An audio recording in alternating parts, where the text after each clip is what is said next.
ETF index mutual funds నేర్చుకుని stock మార్కెట్లో రాణించాలనుకుంటున్నారా? వెంటనే ఈ నెంబర్కి కాల్ చేయండి.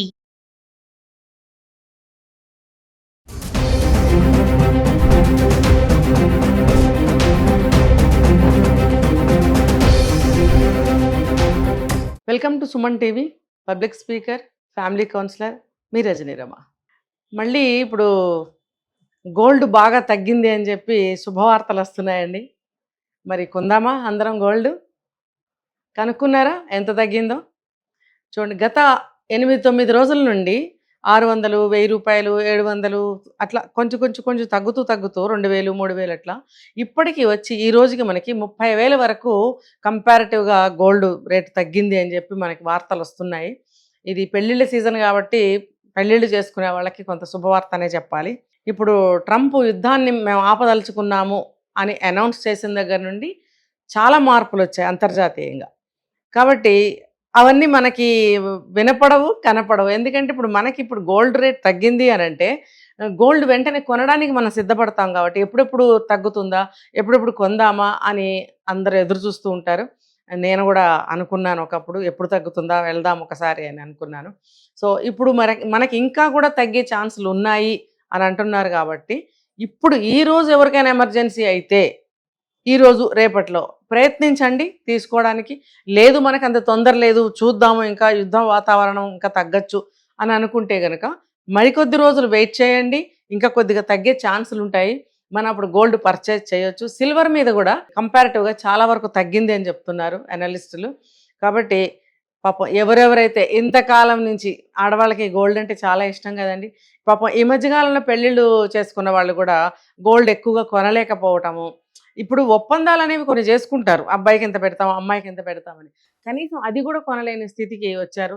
దగ్గర దగ్గర 1,60,000, 1,50,000 అట్లా దాటిపోయింది. 2 లక్షల వరకు చేరిపోతుందని భయం కూడా వాళ్ళకి పట్టుకుని కొనలేకపోయారు.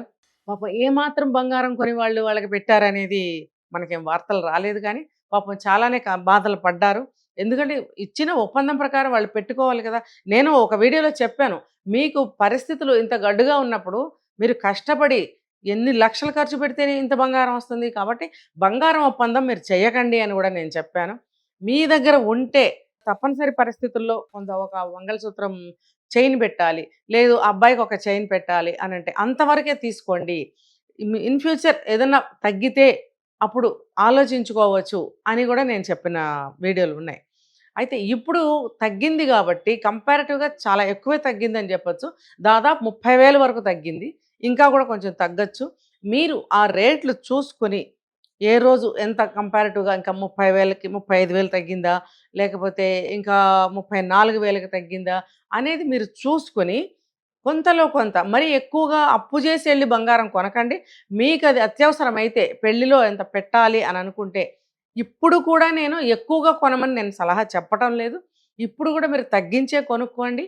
ఎప్పటి రేట్లు అప్పుడే ఉంటాయి. ఎంత తగ్గినా కూడా పాతకాలం రేట్లు అయితే ఇప్పుడు లేవు.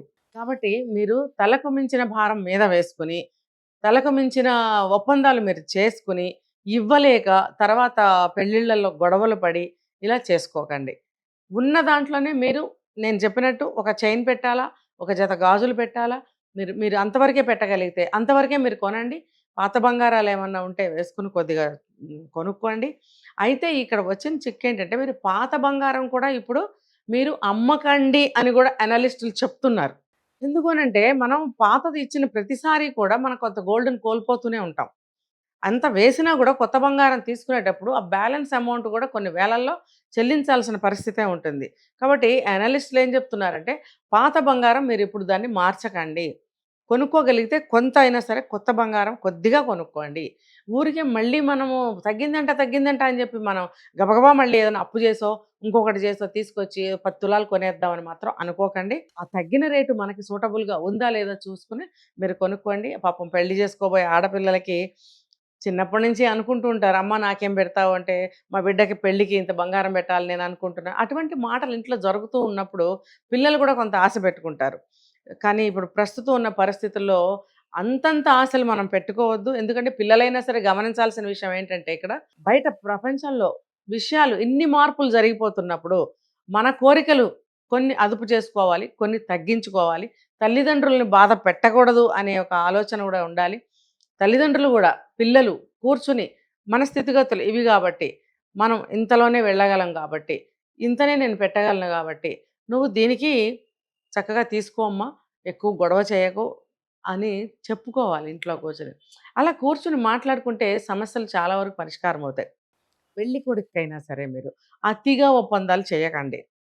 బ్రాస్లెట్ పెడతాము, చైన్ పెడతాము, 4 రింగ్స్ పెడతాము, ఇలా కాదు. ఇప్పుడు అబ్బాయిలు కూడా బంగారాల హారాలు వేసుకుంటున్నారు. రోజులు ఎట్టిపోతున్నాయండి.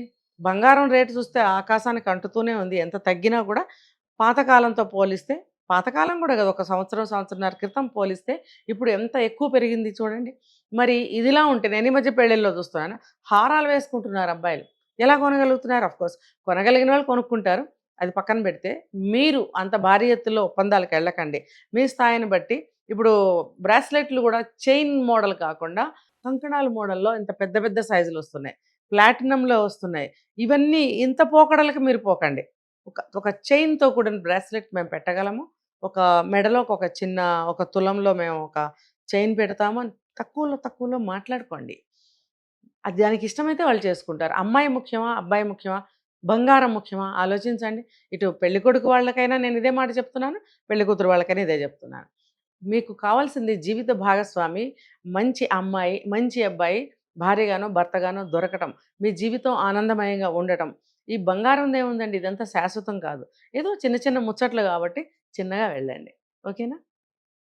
సెలవు.